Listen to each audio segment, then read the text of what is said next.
Hi hello welcome to Skanda vlogs. ఈరోజు నేను rice bowl చేశానండి. ఇది కొంచెం డిఫరెంట్గా ఉంటుంది. మీకు డిఫరెంట్ టేస్ట్ కావాలంటే ఒకసారి ట్రై చేయండి. దీనికోసం నేను బ్రోకలీ తీసుకున్నాను. బ్రోకలీ క్యాప్సికమ్ కట్ చేసుకొని పక్కన పెట్టుకోవాలి.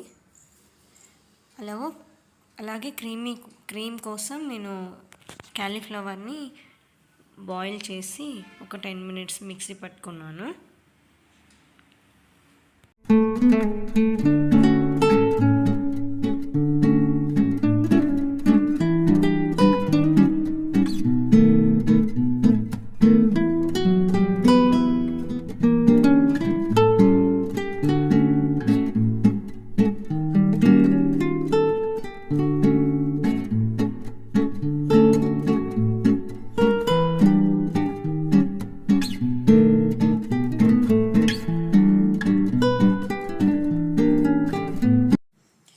స్టవ్ పైన ప్యాన్ పెట్టుకొని ప్యాన్ వేడైన తర్వాత బటర్ వేసి ఒక బటర్ క్యూబ్ వేసానండి. తర్వాత సన్నగా కట్ చేసి పెట్టుకున్న గార్లిక్ వేసాను. తర్వాత బ్రోకలీ క్యాప్సికమ్ కట్ చేసి పెట్టుకున్న బ్రోకలీ క్యాప్సికమ్ వేసి ఫ్రై చేసుకోవాలి. మరి ఓవర్ ఫ్రై చేసుకోకూడదు, స్టిర్ ఫ్రై. కొంచెం వెజిటేబుల్స్ క్రంచీగా ఉంటేనే టేస్ట్ ఉంటుంది. తర్వాత దాంట్లో నేను కార్న్ కూడా వేసాను. వెజిటేబుల్ కొంచెం ఫాస్ట్గా కుక్ అవ్వడానికి సాల్ట్ వేసాను. ఇది బాయిల్ చేసి పెట్టుకున్న క్యాలీఫ్లవర్ పేస్ట్. క్యాలీఫ్లవర్ లేకపోతే ఒక మైదా ఒక స్పూన్ వేసి మిల్క్ వేసి కూడా క్రీమ్ లాగా చేయొచ్చు.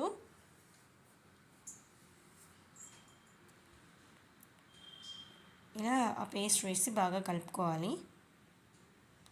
తర్వాత చిల్లీ ఫ్లేక్స్ వేసాను, టేస్ట్కి సరిపడినంత చిల్లీ ఫ్లేక్స్. తర్వాత ఆరిగానో,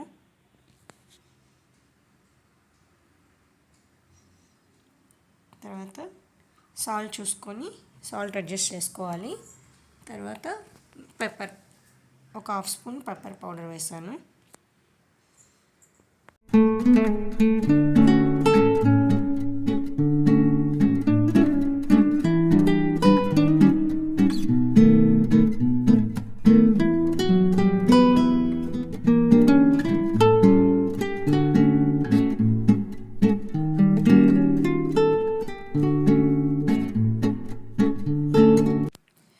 క్రీమీ సాస్ ప్రిపరేషన్ అయిపోయింది. ఇప్పుడు రైస్ ప్రిపరేషన్. ఇందుకోసం ఇది చాలా సింపుల్. ఇందుకోసం ప్యాన్ వేడైన తర్వాత కొంచెం నెయ్యి కానీ బటర్ కానీ వేసుకొని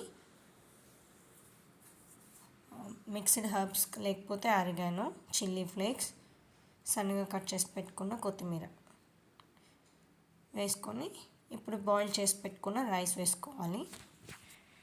వేసుకొని ఒకసారి బాగా కలుపుకోవాలి. అంతే, సింపుల్ ఫ్లేవర్ రైస్ రెడీ అయిపోయింది. ఇప్పుడు ఇలా రెడీ చేసి పెట్టుకున్న సాస్ ఫ్లేవర్ రైస్ సర్వ్ చేసుకోవాలి. ఒకసారి సాల్ట్ చూసుకొని సాల్ట్ అడ్జస్ట్ చేసుకోవాలి. నేను సాల్ట్ తక్కువ అయిందని మళ్ళీ ఇంకొంచెం సాల్ట్ వేసాను.